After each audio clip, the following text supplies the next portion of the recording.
Salut à toutes, salut à tous et bienvenue dans Hyperlink, votre cocktail de BD de pixels qui décortique l'actualité et l'écosystème de la pop culture au royaume champignon et ailleurs, puisqu'aujourd'hui on revisite un classique oublié, c'est peut-être la meilleure façon de le définir, de la plateforme 2,5D.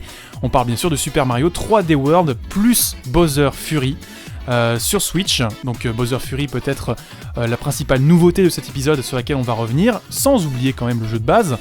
À nos côtés aujourd'hui, on n'est pas 4, malheureusement, c'est un jeu auquel on peut jouer jusqu'à 4, mais on est 3, et c'est déjà pas si mal, parce qu'on est avec Pierre. Comment ça va, Pierre ? Salut, toujours en bonne santé, même si couvre-feu, etc. Mais ça, on avait déjà parlé à la critique précédente. Et très content de parler ce soir d'un jeu que j'avais raté à sa sortie, et d'un autre jeu également dont on va s'étendre davantage durant la critique. En attendant le prochain show de Mario Castex, n'est-ce pas ? Quoi ? Pour savoir à quelle sauce est-ce qu'on va cuisiner, n'est-ce pas ? PJ, comment vas-tu ? Oh oui, it's Mario time. Je suis ravi de discuter de Mario avec vous. Enfin, je vais pouvoir dire des trucs intelligents sur un truc que je connais, ça me fait plaisir. Donc, on est tous les trois sur Super Mario 3D World et Bowser Fury. PJ, pardon, est-ce que tu l'avais fait à l'époque ? Alors oui, je l'avais fait un petit peu sur Wii U, notamment sur une série de Let's Play dont je tairai le nom, avec des comparses à moi un peu avinés. Et on s'était bien amusé, franchement, très très bon jeu. Et écoute, on va en parler plus en détail par la suite. Très bien, donc on a deux points de vue assez différents sur le jeu. Quelque chose me dit que ça promet un débat intéressant. N'hésitez pas d'ailleurs à y participer dans les commentaires sur YouTube, à nous dire si vous avez le jeu en main ou si vous attendez un avis pour pouvoir vous décider à le prendre, puis tout simplement où peut aller Mario sur les bases de ce que propose cette nouvelle itération. Donc voilà, dans les commentaires ce que ça se passe. Vous pouvez également nous retrouver sur Twitch, nous retrouver sur Twitter et participer à la communauté sur Discord. C'est parti pour la critique. Minable, méga minable. Faudrait trouver un argument plus original. Super Mario 3D World plus Bowser's Fury, donc Pierre, un pitch très original, j'imagine. Ah original parce que cette fois-ci c'est pas Peach qui se fait enlever. Mario, Luigi, Peach et Toad partent à la poursuite de Bowser qui a enfermé les princesses Libellas dans des bocaux. Ils devront pour cela traverser 8 environnements variés et semés d'embûches afin de ramener la paix dans le royaume des Libellas. Donc on parle là d'un portage de Super Mario 3D World qui était sorti sur Wii U en 2013 et qui ressort à l'occasion des 35 ans de Super Mario Bros. C'est également la suite de Super Mario 3D Land qui était sorti sur 3DS en 2011. Alors on parle d'un Mario 3D, ce sont généralement des très gros jeux, en tout cas des gros jeux. Celui-ci reste quand même souvent négligé quand on parle de ce type de Mario. Pourquoi ? Alors déjà, il me semble important de commencer en faisant la distinction entre ce Mario et les autres Mario 3D, parce qu'il est très particulier dans la timeline des Mario 3D. Premier point, pas de monde ouvert. On est sur des level design très linéaires à usage unique. Vous allez faire les niveaux une fois et c'est fini. Vous n'y reviendrez plus à part pour aller chercher des collectibles. Le plus gros changement concernerait plutôt la caméra, qui est cette fois-ci fixe, en tout cas qui est plutôt parallèle au niveau et qui maintient une distance constante dans une direction définie avec Mario. Vous pouvez quand même déplacer un peu la caméra quand vous jouez en solo, mais ça se limite à un angle de 90 degrés, donc oui, vous n'avez pas beaucoup d'influence sur la caméra en jeu. Et enfin, pas de hub, vous êtes sur une world map, un peu comme dans les Mario 2D depuis Super Mario Bros 3. Donc en fait, on n'est pas sur la formule d'un Mario 3D type Mario 64, mais plutôt dans une formule type New Super Mario Bros, auquel on aurait rajouté la troisième dimension. Du coup, comme dans Super Mario Bros 2, dans cet épisode-là, on peut contrôler 4 personnages différents. Mario, qui est le personnage le plus équilibré, qui est aussi celui avec lequel j'ai le plus joué durant tout le jeu. Luigi, qui saute haut, mais qui glisse un peu quand il s'arrête. Peach, qui peut planer un peu quand elle saute, ce qui la rend du coup très adapté pour les débutants. Et Toad, qui est le personnage le plus rapide, donc le plus adapté pour les speedrunners. On note aussi quelques remaniements par rapport au jeu de base sur Wii U, donc les personnages se déplacent plus rapidement et sautent un peu plus haut que sur Wii U. La grosse feature de cet épisode à l'époque, qui était du coup le mode multijoueur, donc le gros apport par rapport au jeu de Super Mario 3D Land sur 3DS. Cette fois-ci, vous pouvez jouer en multijoueur en ligne. Bon, j'ai un peu essayé, c'est toujours le online de Nintendo, donc voilà, ça vaut ce que ça vaut. Également, comme le service Miiverse a été fermé par Nintendo il y a quelques années, les tampons qu'on peut trouver dans le jeu ne servent plus qu'au mode photo inédit. Donc vous pouvez prendre des clichés, rajouter des filtres sur vos photos et coder quelques tampons sur la photo pour vous amuser. À part ça, du coup, le reste du jeu est inchangé. C'est toujours l'école Nintendo avec un grand N. Les niveaux répondent à la structure, une idée de gameplay, une mécanique de jeu qui va prévaloir durant tout le niveau. Donc c'est toujours des niveaux segmentés en 3 avec un premier segment qui fait un peu office de tuto sur la mécanique introduite dans le niveau, un deuxième segment qui va exploiter ce concept, puis un troisième segment qui va plutôt essayer de casser le concept en rajoutant un autre concept par-dessus ou alors des ennemis, etc., etc. Et ça marche toujours aussi bien, les niveaux redoublent sans cesse d'inventivité et il n'y en a jamais deux qui se ressemblent. L'épisode a introduit aussi de nouvelles transformations, donc par exemple la transformation en Mario Chat qui est vachement craquée, donc qui permet à Mario de frapper au corps à corps, de faire des plongeons en diagonale, mais aussi et surtout d'escalader les murs, ce qui lui permet par exemple d'enjamber des obstacles ou de prendre des passages secrets sur les côtés et tout, donc c'est une transformation vraiment vraiment craquée. Il y a aussi une autre mécanique que j'aime beaucoup, c'est la cerise qui permet de démultiplier Mario. Donc vous allez pouvoir contrôler 2 Mario, puis si vous ramassez une autre cerise, vous allez contrôler 3 Mario, puis 4, puis 5. Et du coup c'est très pratique quand vous avez plusieurs ennemis à affronter en même temps, ou même vous aurez des plateformes, il faut être un certain nombre de Mario dessus pour déplacer la plateforme. Voilà. Alors tu l'as dit justement, c'est un jeu qui se construit sur les bases de New Super Mario Bros, donc un jeu 2D. Mais cette fois, dans le titre, il y a quand même 3D, donc qu'est-ce que la 3D apporte là-dedans ? Alors, un des producteurs du jeu disait que pour qu'il considère qu'un niveau soit réussi, il faut qu'il soit amusant après y avoir joué 6-7 fois d'affilée. Du coup, comment est-ce qu'on rend un niveau en 3D amusant à jouer autant de fois ? On met par exemple plusieurs itinéraires pour finir un niveau. Si vous avez Mario Chat, vous allez passer par le côté, sur le mur d'à côté, et vous allez finir le niveau beaucoup plus rapidement. Vous avez également des secrets cachés, 3 étoiles vertes et un tampon à trouver dans chaque niveau. Donc, certains collectibles utilisent d'ailleurs la perspective pour cacher les collectibles, ce qui donne un intérêt supplémentaire à leur recherche. Il y a également certains niveaux en forme d'aire de jeu. Bon, après, il n'y en a pas non plus énormément, mais par exemple, vous aurez des niveaux où il faudra chercher des pièces pour ouvrir un passage secret. Et vous avez également les niveaux sur le dos de Plessis Dinosaures, qui sont des espèces de runners vus de dos, où vous allez déplacer Plessis de droite à gauche, où vous allez sauter au-dessus des ennemis ou des précipices.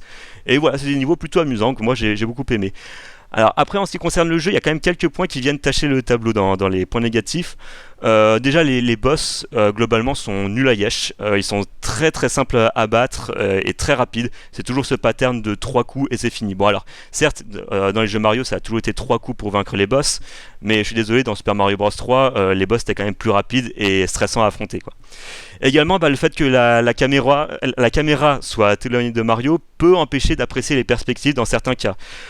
Surtout dans les niveaux en projection orthogonale, il y a des fois où vous allez sauter, vous avez l'impression que vous allez sauter sur la plateforme juste en face et finalement vous tombez dans un précipice, c'est assez frustrant. Du coup ce Super Mario 3D World ça reste toujours un très très bon Mario, mais pour moi c'était peut-être pas le Mario dont avait besoin la Wii U à cette époque malgré son excellence, parce qu'à mon avis il manque quand même un peu d'identité et de souffle. Il n'a pas le côté épique de Mario Galaxy ni le côté Uncanny Valley de Mario Odyssey. Les New Super Mario Bros, ça a beau être des jeux qui ont fait toujours des très grosses ventes, ce ne sont pas non plus des consoles sellers, c'est plutôt des jeux que tu vas acheter quand tu as déjà la console avec toi. Du coup, je trouve que c'est quand même très malin de pouvoir retrouver ce jeu sur Switch aujourd'hui dans un contexte où il trouvera peut-être mieux sa place de nos jours. Merci Pierre pour ta critique, je me permets quand même de rappeler que New Super Mario Bros avait écoulé pas mal de DS à l'époque, même si Super Mario 64 DS était déjà sorti avant. Donc voilà, le système seller était plutôt à chercher de ce côté-là. Je vais me tourner vers toi, PJ. Qu'as-tu pensé de ce jeu, de ce remaster, toi qui as fait l'original ? Alors déjà l'original personnellement je l'avais surkiffé. Faut savoir que de base moi je suis pas super fan des ce qu'on pourrait appeler des clear course Mario, c'est-à-dire de manière générale ce qu'on appelle les Mario 2D, donc tu vas d'un point A à un point B, contrairement au sandbox Mario comme Mario 64 ou Sunshine, où là pour le coup oui t'as un monde à explorer. Là ce 3D World c'est justement une reprise un peu de ces clear course Mario, et comme le disait très bien Pierre, en fait la 3D vient surtout ajouter quelques petites énigmes, parce que autant dans les clear course à la base ce qui vient te challenger en fait c'est vraiment le temps que tu vas mettre à finir le niveau, et là comme tu as des petites énigmes forcément tu as plus de temps, donc là ça devient moins quelque chose de pressant. Et comparé en fait à l'original, c'est vrai que alors je sais pas si c'est dû au fait que la Switch est déjà plus légère et plus maniable que le gamepad de l'époque, mais j'ai effectivement trouvé que j'étais beaucoup plus à l'aise, j'ai pris beaucoup plus de plaisir en fait à y jouer. Alors moi de mon côté je n'ai joué que Toad, désolé, moi c'est mon gars sûr. Donc moi, j'ai fait le jeu à la 4e vitesse. Mais ça marche très bien en fait, c'est ça qui est assez impressionnant, c'est que justement n'importe quel personnage te fera très bien avancer dans n'importe quel niveau et tout est super bien pensé. Mais ouais, effectivement, du fait du clear course, malheureusement, tu n'as pas ce côté très marquant que tu peux avoir dans un Mario Sandbox où là tu reviens plusieurs fois au même niveau et donc forcément il y a une identité qui se crée. Là, moins, tu passes d'un truc à un autre. Alors, t'as prononcé le mot magique, Mablette. Est-ce que les fonctionnalités qui étaient spécifiques à la Wii U ont fait l'objet d'un traitement de faveur sur Switch ? Comment se passe le portage là-dessus ? Alors en fait, c'est le seul truc un peu qui reste, c'est un truc très anecdotique pour moi, c'est vraiment les plateformes qui s'activent au toucher. C'est que il y a de temps en temps des plateformes où tu dois appuyer pour les activer, et après il y a elles s'activent un certain temps et après elles se désactivent, donc c'est juste vraiment dans le cadre d'un truc comme ça pour moi que je l'ai retenu. Après, le reste très anecdotique. Moi, je me rappelle le côté gyroscope, ils l'ont viré, tant mieux, parce que franchement, moi, c'est un truc qui m'a toujours énervé.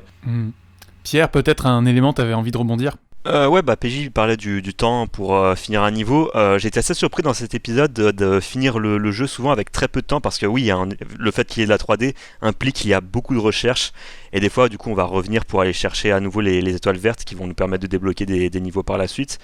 Mais du coup, cette recherche, ça nous implique du coup de fouiller vraiment le niveau, et des fois ça peut prendre vraiment beaucoup de temps. Je suis assez également surpris que le jeu donne du coup beaucoup des horloges qui nous donnent du temps supplémentaire dans le jeu. C'est assez surprenant de la part d'un Mario. J'ai pas souvenir qu'il y ait un Mario qui faisait ça avant. Un Mario généreux pour tout le monde. C'est peut-être ça la philosophie finalement. Hein. Tu disais que les boss étaient un peu faciles, mais finalement, est-ce que c'est pas le gage de ce jeu qui est de pouvoir être joué pour tout le monde ? On se souvient quand même du positionnement Nintendo à l'époque de la Wii U, qui était pas forcément le même que Nintendo de la Switch aujourd'hui. Est-ce que c'était pas aussi l'aboutissement d'une certaine philosophie portée par Iwata depuis le début de la Wii ? Si je peux me permettre, au niveau de la difficulté, il y a un petit effet Mario Galaxy 2, dans le sens où le jeu principal est accessible à tous, mais vraiment, s'il y a une recherche de challenge, vraiment un besoin de challenge, une fois le jeu terminé, il y a toute une série de nouveaux niveaux qui sont débloqués, où là, pour le coup, il va y avoir beaucoup plus de difficultés, on va avoir beaucoup plus de mal, enfin, les énigmes vont être beaucoup plus retors. Là, je suis pas encore arrivé. Enfin, si, je viens tout juste d'y arriver, mais je n'ai pas encore eu le temps de faire ces niveaux. Très bien, les amis, aviez-vous quelque chose à ajouter sur 3D World ? Je crois savoir quand même que c'est l'une des... Bon, je triche un petit peu.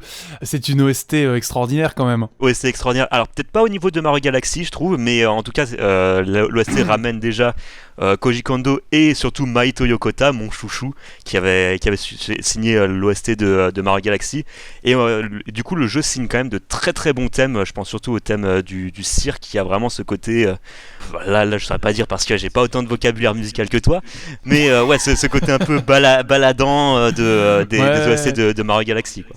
Non, mais effectivement, il y a une vraie douceur dans cette bande son, et rien que pour cette ce voyage musical là, c'est un Mario qui est vraiment à part là-dessus. Je trouve qu'il a peut-être pas la portée épique d'un Galaxy, musicalement parlant en tout cas, mais il a une vraie douceur, une vraie diversité dans ses arrangements et dans les choix musicaux pour chaque monde. Mais oui, pardon Pierre. Oui, je voulais aussi noter les niveaux Captain Toad qui sont vraiment excellents. J'ai été très surpris là-dessus. Oui.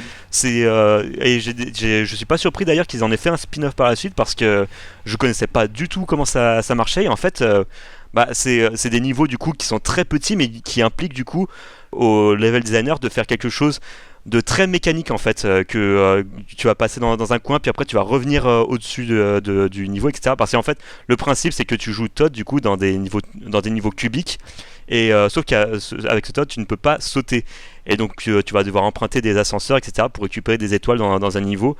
Et ouais, il y a ce côté très mécanique où tu as l'impression que tout le niveau est cohérent, et j'étais vraiment très surpris par l'ingéniosité de ces niveaux, quoi.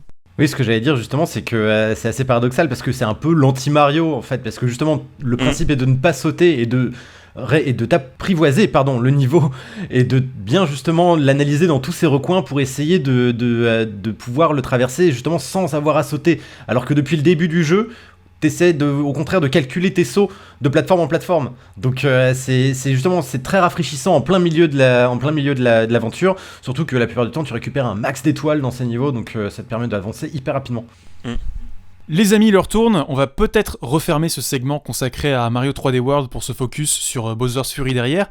Mais avant, j'aurais aimé avoir un petit peu votre avis sur la place qu'occupe Mario 3D World dans l'histoire de l'évolution de la série Mario. Mine de rien, ça fait un moment qu'on n'a pas eu d'opus estampillé New Super Mario. Est-ce que finalement, ce Mario-là ne serait pas une synthèse d'une certaine philosophie de Mario, 2D ou 2,5D dont Nintendo nous a abreuvé depuis les beaux jours de la DS en 2006. Est-ce que finalement, voilà, ce Mario 3D World n'est pas aussi un morceau d'histoire dans l'évolution de la saga et qui opère finalement une synthèse de tout un certain type de Mario? PJ, je te vois sautiller sur ton fauteuil.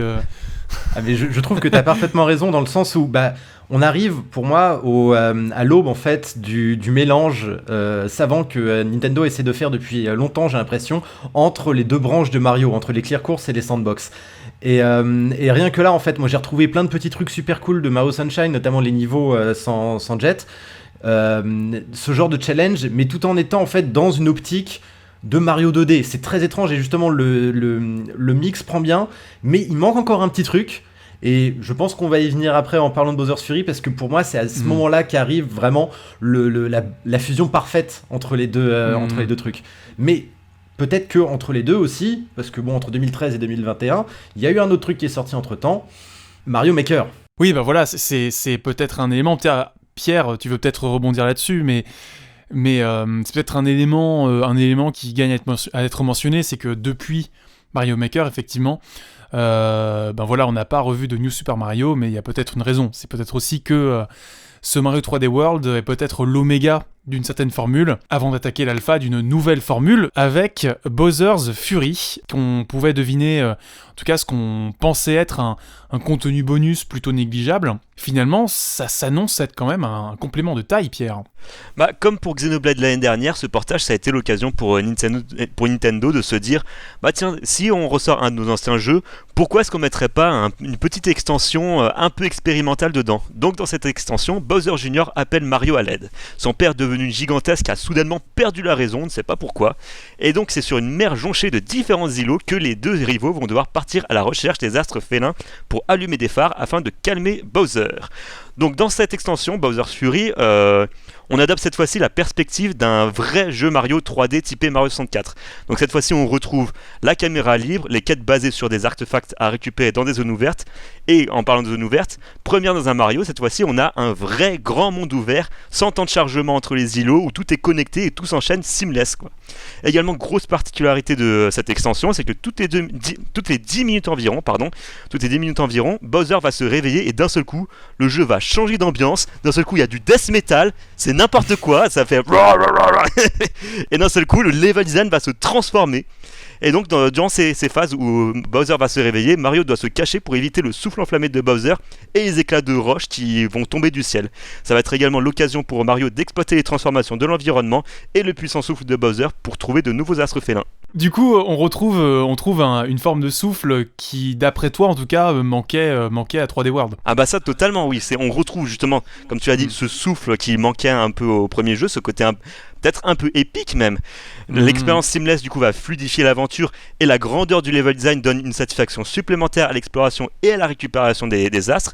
Les éruptions d'ailleurs de Bowser vont donner quelques moments spectaculaires et aussi quelques coups de pression qui vont rythmer efficacement le jeu. Et malgré l'environnement unique, chaque îlot a aussi son propre concept qui vont renouveler progressivement l'intérêt.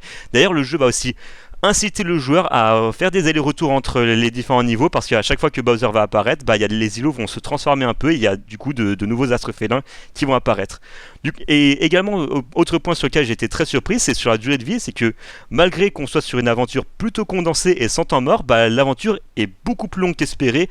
On a une centaine d'astres à récupérer, là j'en suis à peu près 5-6 heures de jeu et j'en ai récupéré qu'une quarantaine à peu près, donc oui, on est sur un contenu qui finalement est assez volumineux pour une extension, quoi. Je m'attendais vraiment à un truc de 2 heures à la base, puis finalement ça va, on se moque pas de nous à ce niveau.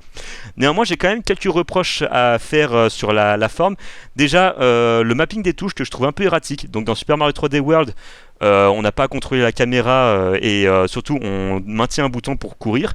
Donc là, on a toujours le bouton pour courir. Seulement, vu qu'on peut contrôler le stick, on peut contrôler la caméra avec le stick à côté, on ne peut pas courir et contrôler la caméra en même temps.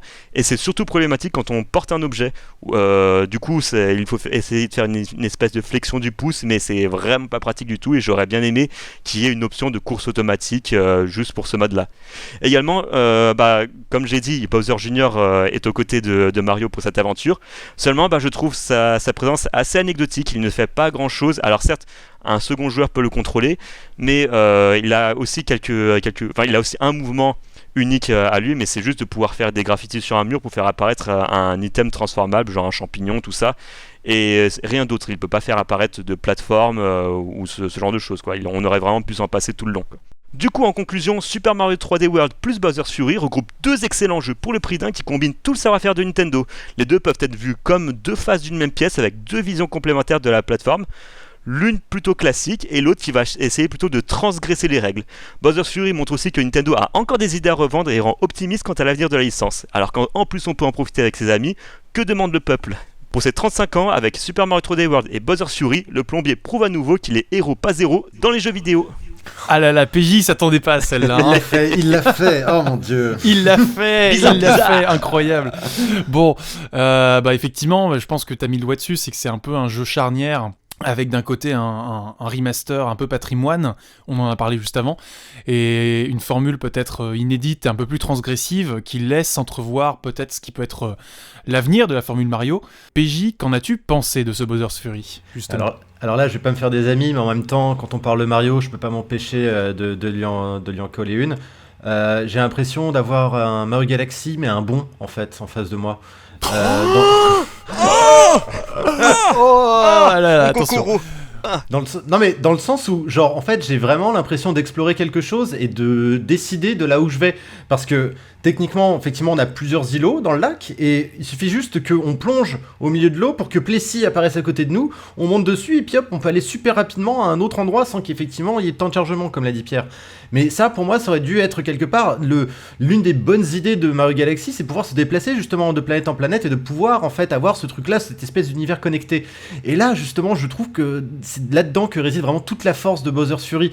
C'est vraiment ce côté, on est aussi effectivement dans un Mario Sandbox, donc un Mario 64, un Mario Sunshine, mais sans avoir à se poser, à regarder quelque part et puis à se dire tiens, je vais choisir ce soleil ou cette étoile et puis y aller. Non, c'est juste j'y vais, je vois, on me dit ok, maintenant il faut faire ça, bon j'y vais, il y a même pas de petite cinématique, on me montre au fait il faut que tu ailles là-bas chercher l'étoile. Non, c'est à toi de la trouver.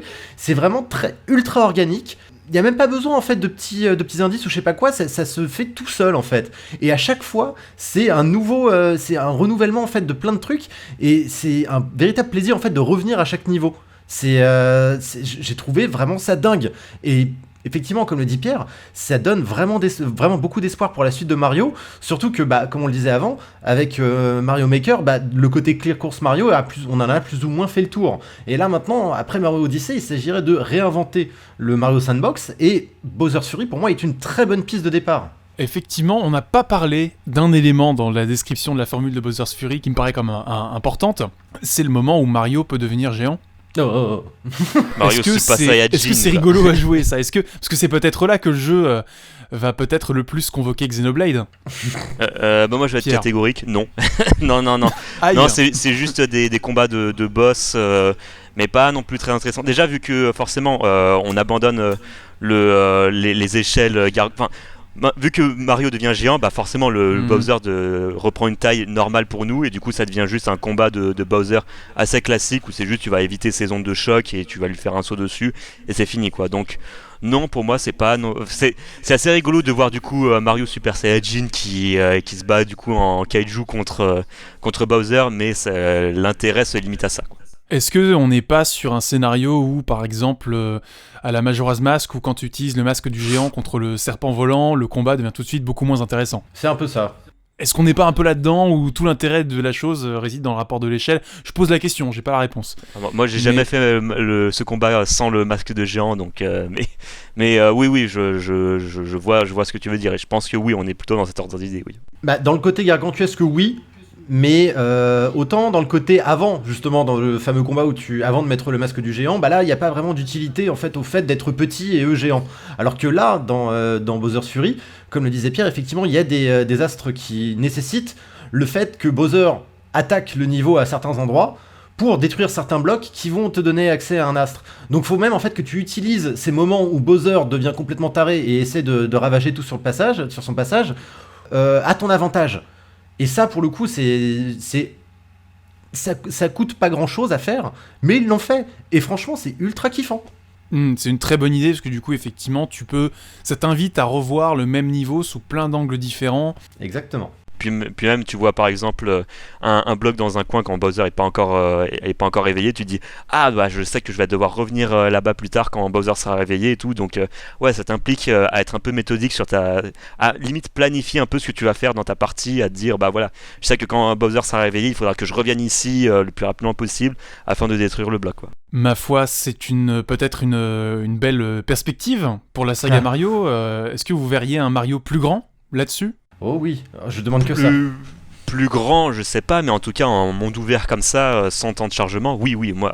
Après, la difficulté, et c'est peut-être pour ça qu'ils n'auront pas fait ça sur Mario Odyssey, c'est que du coup on est sur un seul type d'environnement durant tout le jeu, quoi. On est toujours sur cet environnement de type île paradisiaque. Bon, c'est pas non plus l'île Delfino, mais voilà, c'est toujours ce type d'environnement là. Alors que Mario Odyssey, c'était vraiment l'Uncanny Valley où on mélangeait plein de types d'environnements différents et ça avait limite aucun sens, quoi.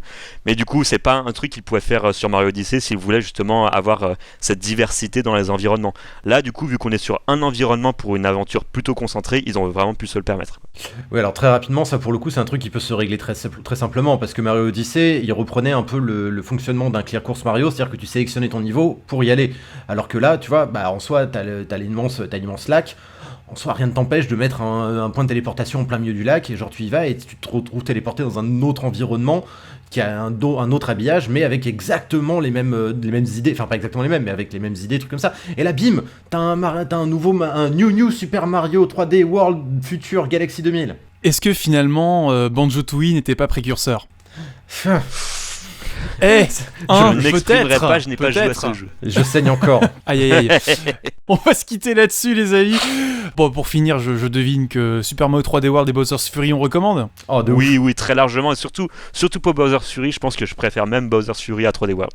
Pareil. Bon, on l'aura bien compris, c'est un jeu charnière qui vous permet d'expérimenter peut-être l'une des meilleures synthèses de toute une philosophie, de tout un chapitre de l'histoire de Mario et peut-être de Nintendo. C'est peut-être aussi le dernier gros Mario de l'ère Iwata, mine de rien.